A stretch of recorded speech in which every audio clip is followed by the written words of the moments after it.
दोस्तों जब भी हम किसी एमएनसी कंपनी या फिर एक बड़ी कंपनी में इंटरव्यू देने के लिए जाते हैं तो वहाँ पर हमसे पूछा जाता है कि क्या आपको एमएस एक्सेल आता है। और अगर आपको एमएस एक्सेल आता है तो उसके अंदर आपको वी लुकअप या फिर एच लुकअप का फंक्शन आता है या नहीं आता। दोस्तों वी लुकअप और एच लुकअप एक ऐसा फंक्शन है जिसका इस्तेमाल बड़ी से बड़ी कंपनी और छोटी से छोटी कंपनी अपने डेटाबेस को मैनेज करने के लिए करती है। और आज की इस वीडियो में हम आपको बताने वाले हैं कि आप किस तरीके से वी लुकअप के कई सारे जो एरर्स होते हैं उसको कैसे सॉल्व कर सकते हैं। और सबसे बड़ी बात, आज की इस वीडियो में हम सीखेंगे एक्स लुकअप का इस्तेमाल। दोस्तों एक्स लुकअप के आने के बाद वी लुकअप का जो इस्तेमाल है वो काफ़ी हद तक कम हो गया है, क्योंकि इसने वी लुकअप के फॉर्मूले को काफ़ी ज़्यादा कंप्रेस कर दिया है। जब भी हम वी लुकअप का फॉर्मूला इस्तेमाल करते हैं तो उसके अंदर हमें 2-3 फॉर्मूले ऐड करने पड़ते थे काफ़ी सारे एरर्स को हटाने के लिए। बट एक्स लुकअप एक ऐसा फंक्शन है जिसकी मदद से आप एक ही फॉर्मूले से अपने सभी एरर्स को यहाँ पर आसानी से रिमूव कर सकते हैं और आपको ज़्यादा फॉर्मूले को लेंथी करने की ज़रूरत भी नहीं है।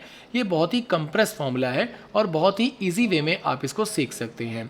आज की इस वीडियो में हम आपको दोनों ही फॉर्मूले को एक साथ कंपेयर करके बताने वाले हैं कई तरीकों से, और सभी एरर्स को भी यहाँ पर आपको सॉल्व करके बताने वाले हैं।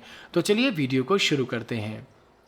तो दोस्तों आप यहाँ पर देख सकते हैं हमने आपको समझाने के लिए यहाँ पर एक शीट बनाई हुई है जिसमें हमने यहाँ पर employee ID, employee name, designation और सैलरी की कुछ डिटेल्स हमने यहाँ पर टाइप की हुई है। यहाँ पर आप देख सकते हैं हमने यहाँ पर वी लुकअप और एक्स लुकअप को कंपेयर करने के लिए दोनों ही फॉर्मूले के कॉलम्स हमने यहाँ पर बनाए हुए हैं। सबसे पहले हम जानते हैं कि वी लुकअप में आखिर खामियां क्या क्या हैं, यानी अगर आप केवल वी लुकअप इस्तेमाल करते हैं तो किन किन दिक्कतों का आपको सामना करना पड़ता है। और उसके बाद हम जानेंगे एक्स लुकअप के बारे में कि एक्स लुकअप का इस्तेमाल करने के बाद आपको कितने बेनिफिट्स यहाँ पर मिलते हैं। तो सबसे पहले हम जानते हैं कि अगर आप वी लुकअप का सिंपली इस्तेमाल करते हैं तो आपको इसमें क्या प्रॉब्लम आती है। तो दोस्तों यहाँ पर आप देख सकते हैं हमने यहाँ पर एम्प्लॉय आईडी और सैलरी यहाँ पर लिखा हुआ है, जो कि हमने यहाँ से इसकी हेडिंग्स को यहाँ पर पिक किया हुआ है। और यहाँ पर मैं आपको फॉर्मूला लगा करके दिखाने वाला हूँ वी लुकअप का, जो मोस्टली हम लोग डेली बेसिस पर इस्तेमाल करते हैं। तो सबसे पहले फॉर्मूला को लगाने के लिए हम यहाँ पर इक्वल टू का इस्तेमाल करते हैं और यहाँ पर टाइप करते हैं वी लुकअप। दोस्तों वी लुकअप लिखते ही आप यहाँ पर देख सकते हैं आपसे लुकअप वैल्यू आपसे मांगी जा रही है। तो यहाँ पर आप जिस वैल्यू को ढूंढना चाहते हैं उसकी रेंज आपको यहाँ पर लेनी है। तो हम यहाँ पर एम्प्लॉय आईडी की ब्लैंक सेल की रेंज यहाँ पर ले लेते हैं। यहाँ पर हम जो भी एम्प्लॉय आईडी यहाँ पर टाइप करें इनमें से उसकी सैलरी डिटेल हमें यहाँ पर दिखाई दे जाए। तो इसके लिए हमने यहाँ पर ब्लैंक सेल की रेंज ले ली है। इसके बाद हम यहाँ पर इस्तेमाल करने वाले हैं कॉमा का। यहाँ पर आप देख सकते हैं टेबल एरे हमसे मांगा जा रहा है, तो हम यहाँ पर सभी टेबल की रेंज यहाँ से ले लेते हैं। आप माउस से ड्रैग करके भी ले सकते हैं या फिर आप चाहें तो किसी भी कॉर्नर पर क्लिक करके कंट्रोल और शिफ्ट को एक साथ दबा करके डाउन एरो और राइट एरो की मदद से भी आप इसे एक साथ सेलेक्ट कर सकते हैं। इसके बाद आपको यहाँ पर इस्तेमाल करना है कॉमा का। इसके बाद आप यहाँ पर देख सकते हैं आपसे पूछा जा रहा है कॉलम इंडेक्स नंबर, यानी कौन से कॉलम का कौन से इंडेक्स का डेटा आप यहाँ पर देखना चाहते हैं। तो यहाँ पर आप देख सकते हैं एम्प्लॉय आईडी जो है वो हमारे पहले नंबर पे है, एम्प्लॉय नेम हमारी सेकंड नंबर पे है, डेजिग्नेशन हमारी थर्ड नंबर पे है और फोर्थ नंबर पर हमारी सैलरी है। और यहाँ पर हमें क्या डिटेल चाहिए, हमें सैलरी की डिटेल चाहिए। तो इसलिए हम यहाँ पर फोर्थ टाइप करने वाले हैं। तो यहाँ पर हम फोर्थ टाइप करने के बाद यहाँ पर कॉमा का इस्तेमाल करेंगे और उसके बाद आप यहाँ पर देख सकते हैं आपके सामने दो कंडीशंस आपको दिखाई दे जाएंगी, ट्रू और फॉल्स की, अप्रॉक्स मैच की या फिर एग्जैक्ट मैच की। तो दोस्तों यहाँ पर हमें जो वैल्यू चाहिए वो एग्जैक्ट चाहिए, इसलिए हम यहाँ पर फॉल्स वाले ऑप्शन को सिलेक्ट करेंगे, यानी कि हम यहाँ पर टाइप करेंगे 0। और इसके बाद यहाँ पर हम ब्रैकेट को क्लोज करेंगे, प्रेस करेंगे एंटर। एंटर प्रेस करते ही आप यहाँ पर देख सकते हैं आपको #NA का एरर रिप्रेजेंट करेगा। इसका मतलब ये है कि यहाँ पर अभी कोई भी वैल्यू एप्लीकेबल नहीं है, क्योंकि अभी तक हमने यहाँ पर एम्प्लॉय आईडी में कोई भी डाटा ढूंढा ही नहीं है, यानी मांगा ही नहीं है। तो जैसे हम यहाँ पर 101 टाइप करते हुए एंटर प्रेस करेंगे तो आप यहाँ पर देख सकते हैं 101 पर हमारा मोहन है, जिसकी सैलरी आप यहाँ पर देख सकते हैं 85241 है, जो कि हमें यहाँ पर दिखाई दे रही है। इसी तरीके से अगर आप यहाँ पर रेंडमली बीच में से कोई भी डेटा पिक करते हैं, जैसे मान लीजिए हम यहाँ पर टाइप कर देते हैं 105, तो यहाँ पर आप देख सकते हैं 105 के अंदर यहाँ पर पवन है और इसकी जो सैलरी है वो 67361 है, जो यहाँ पर आपको करेक्ट इंफॉर्मेशन रिफ्लेक्ट कर रहा है। तो ये तो वी लुकअप का सिंपल फॉर्मूला है, बट इसको इस्तेमाल करने के बाद हमें इश्यूज क्या आते हैं वो जान लेते हैं। दोस्तों यहाँ पर दो इश्यूज हैं। जैसे मान लीजिए सबसे पहला इशू है कि अगर हम यहाँ पर कोई भी रॉन्ग आईडी इनपुट करते हैं और उसके बाद एंटर प्रेस करते हैं तो यहाँ पर आप देख सकते हैं NA का एक मैसेज हमें शो करता है, जो कि नॉट एप्लीकेबल का मैसेज है। एक एक्सेल यूजर इस बात को समझ जाता है कि भाई यहाँ पर वैल्यू जो हम यहाँ पर डाल रहे हैं वो यहाँ पर रॉन्ग वैल्यू डाल रहे हैं। बट कभी कभार हमारे जो मैनेजर्स होते हैं या जो हमारी ऊपर पोस्ट के बंदे होते हैं वो इस चीज़ को नहीं समझ पाते, तो उनके लिए हमें यहाँ पर एक मैसेज को रिप्रेजेंट करना पड़ता है। उस मैसेज को रिप्रेजेंट करने के लिए हमें इस फॉर्मूले में एक फॉर्मूले को और ऐड करना पड़ता है, जो कि हम यहाँ पर F2 की मदद से करके आपको दिखा देते हैं। F2 प्रेस करते हुए हम यहाँ पर आएंगे VLOOKUP से पहले और यहाँ पर इस्तेमाल करते हैं इफ एरर का एक फॉर्मूला। दोस्तों इफ एरर लिखने के बाद यहाँ पर आपको सबसे लास्ट में आ जाना है, यानी जहां पर आपका फॉर्मूला कंप्लीट होता है सबसे लास्ट में आ जाइए ब्रैकेट बंद के बाद, और उसके बाद यहाँ पर कॉमा लगाने के बाद और उसके बाद आपको शिफ्ट के साथ इन्वर्टेड कोड लगाने के बाद यहाँ पर आपको अपना एरर मैसेज टाइप कर देना है। जैसे मान लीजिए हम यहाँ पर टाइप कर देते हैं नॉट फाउंड, और उसके बाद इन्वर्टेड कोड बंद करने के बाद ब्रैकेट को बंद करिए और प्रेस करिए एंटर। दोस्तों एंटर प्रेस करते ही आप यहाँ पर देख सकते हैं हमने जो एम्प्लॉय आईडी डाली है वो यहाँ पर रॉन्ग है, और हमने जो मैसेज यहाँ पर टाइप किया था नॉट फाउंड का वो हमें यहाँ पर रिप्रेजेंट कर रहा है।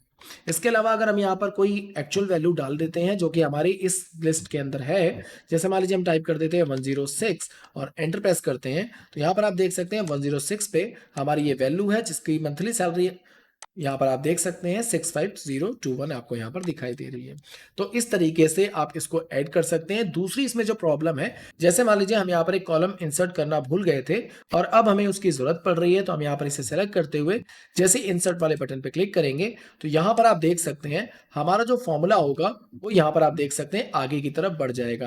यानी 4th नंबर पर आप यहाँ पर देख सकते हैं डेजिग्नेशन हमें दिखाई दे रही है और यहाँ पर सैलरी की जगह डेजिग्नेशन हमें यहाँ पर रिफ्लेक्ट कर रहा है। तो ये तो प्रॉब्लम आपकी VLOOKUP के अंदर नॉर्मली है जो हर एक बंदे ने फेस की होगी। अब इसी को हम सॉल्व करते हैं VLOOKUP के फॉर्मूले में ही और फॉर्मूलेस को ऐड करके, और उसके बाद सबसे लास्ट में हम आपको XLOOKUP के फॉर्मूले के बारे में बताएंगे जिसकी मदद से आप इन सभी प्रॉब्लम को एक बार में शॉर्ट आउट एक ही फॉर्मूले से कर सकते हैं। तो सबसे पहले मैं VLOOKUP में ही इन दोनों ही प्रॉब्लम्स का सॉल्यूशन आपको दिखाने वाला हूं। तो सबसे पहले हम इसे वापस से जैसा था वैसा ही बना लेते हैं, यानी पूरी डेटा को वापस से वैसा ही कर लेते हैं। और इसके बाद यहाँ पर आप देख सकते हैं VLOOKUP के अंदर हमने यहाँ पर employee ID, employee name, designation और सैलरी की यहाँ पर डिटेल ली है। हम चाहते हैं कि यहाँ पर जो भी आईडी डालें उसकी सारी डिटेल हमारे सामने यहाँ पर वन टाइम में रिप्रेजेंट हो जाए। तो उसके लिए हम यहाँ पर फॉर्मूला ऐड करेंगे सेम उसी तरीके से इज इक्वल टू VLOOKUP का। VLOOKUP में आप यहाँ पर देख सकते हैं लुकअप वैल्यू है, तो लुकअप वैल्यू में हम यहाँ पर लेंगे एम्प्लॉय आईडी की रेंज। इसके बाद यहाँ पर यूज करेंगे कॉमा इस्तेमाल करने के बाद यहाँ पर टेबल एरे के अंदर हम यहाँ पर पूरी टेबल की रेंज ले लेते हैं। तो आप किसी भी कॉर्नर पर क्लिक करके कंट्रोल और शिफ्ट को दबा करके डाउन एरो और राइट एरो इस्तेमाल कीजिए, आपका पूरा का पूरा डेटा यहाँ पर सिलेक्ट हो जाएगा। इसके बाद आपको यहाँ पर इस्तेमाल करना है कॉमा। अब दोस्तों यहाँ पर आपसे पूछा जा रहा है कॉलम इंडेक्स नंबर, जो कि हम यहाँ पर वैल्यू डालते थे कि भाई हमें फर्स्ट कॉलम का डेटा चाहिए, सेकंड कॉलम का डेटा चाहिए, थर्ड कॉलम का डेटा चाहिए। तो यहाँ पर अगर हमें एम्प्लॉय नेम चाहिए तो हमें यहाँ पर डालना होता था 2 और उसके बाद (0). तो इस तरीके से हमें हर एक कॉलम के लिए अलग अलग फॉर्मूला पुट करना पड़ता है। तो इसी को सॉल्व करता हूं मैं इसी फॉर्मूले में। तो यहाँ पर हम 2 ना डालते हुए यहाँ पर एक फॉर्मूला ऐड कर देते हैं कॉलम्स का। दोस्तों कॉलम का फॉर्मूला ऐड करने के बाद यहाँ पर जो रेफरेंस में हम यहाँ पर रेंज लेने वाले हैं वो रेंज ले लेते हैं एम्प्लॉय आईडी को छोड़ करके, क्योंकि इसका हमने रेंज यहाँ पर ऑलरेडी लिया हुआ है। तो हम यहाँ पर एम्प्लॉय नेम से लेकर के यहाँ पर डेजिग्नेशन और सैलरी की जो हेडिंग्स है इसको यहाँ पर सेलेक्ट कर लेते हैं। इसके बाद यहाँ से ब्रैकेट को इसे बंद कर देंगे, इसके बाद कॉमा का इस्तेमाल करेंगे और यहाँ पर आप देख सकते हैं वही सेम ऑप्शन हमें यहाँ पर दिखाई दे रहा है ट्रू एंड फॉल्स का। तो यहाँ पर हम 0 रखते हुए ब्रैकेट को बंद करेंगे और उसके बाद प्रेस करेंगे एंटर। दोस्तों एंटर प्रेस करते ही एनए का मैसेज तो आपको यहाँ पर दिखाई दे रहा है। मैं इसको भी अभी आपको सॉल्व करके बता देता हूँ। इसी के अंदर सबसे पहले हम यहाँ पर एक एम्प्लॉय आईडी डाल के दिखाते हैं आपको। जैसे हमने डाला 103 और प्रेस किया हमने एंटर। दोस्तों 103 डालते ही आप यहाँ पर देख सकते हैं 103 पर यहाँ पर आप देख सकते हैं दीपक है जो कि इंजीनियर है और उसकी सैलरी आप यहाँ पर देख सकते हैं 88961 है जो कि हमें यहाँ पर दिखाई दे रही है। इसी तरीके से अगर हम यहाँ पर रॉन्ग वैल्यू कोई डाल करके एंटर प्रेस करते हैं तो यहाँ पर आप देख सकते हैं एनए का मैसेज हमें यहाँ पर दिखाई दे रहा है। और इसको सॉल्व करने के लिए हम यहाँ पर वही जो हमने फॉर्मूला आपको बताया था इफ एरर का उसको यहाँ पर ऐड कर देते हैं। तो यहाँ पर इज इक्वल टू के बाद आने के बाद यहाँ पर हम टाइप कर देते हैं इफ एरर और उसके बाद सबसे लास्ट में आने के बाद कॉमा इन्वर्टेड कोड के अंदर हम अपने मैसेज को टाइप कर देते हैं। जैसे हमने टाइप कर दिया नॉट फाउंड और इन्वर्टेड कोड बंद करके ब्रैकेट बंद करके एंटर प्रेस करेंगे तो यहाँ पर आप देख सकते हैं रॉन्ग वैल्यू डालने के बाद यहाँ पर नॉट फाउंड हमें दिखाई दे रहा है। हम वापस एक बार आपको सही वैल्यू डाल के दिखा देते हैं। हमने डाला 107 और प्रेस किया एंटर। तो यहाँ पर आप देख सकते हैं 107 पर नायरा है जो कि मैनेजर है और यहाँ पर आप देख सकते हैं उसकी सैलरी आपको यहाँ पर सेम दिखाई दे रही है। तो दोस्तों इसके अलावा हम आपको यहाँ पर एक चीज और दिखा देते हैं। जैसे मान लीजिए हम यहाँ पर किसी भी कॉलम को इंसर्ट करके भी आपको दिखा देते हैं। हमने यहाँ पर एम्प्लॉय नेम को सिलेक्ट करते हुए जैसे हम यहाँ पर इंसर्ट सेल करेंगे तो यहाँ पर आप देख सकते हैं हमारे इस डेटा पर कोई भी इसका प्रभाव नहीं पड़ा है। ये जैसा था बिल्कुल वैसा ही हमें यहाँ डाटा रिप्रेजेंट करना है। बट यहाँ पर आप देख सकते हैं उसका इफेक्ट यहाँ पर आपको दिखाई दे रहा है। अब इसको हम एक्स लुकअप में किस तरीके से सॉल्व करेंगे आइए जानते हैं। तो दोस्तों ये तो आपने देख लिया कि वी लुकअप का कितने तरीके से इस्तेमाल आप यहाँ पर कर सकते हैं।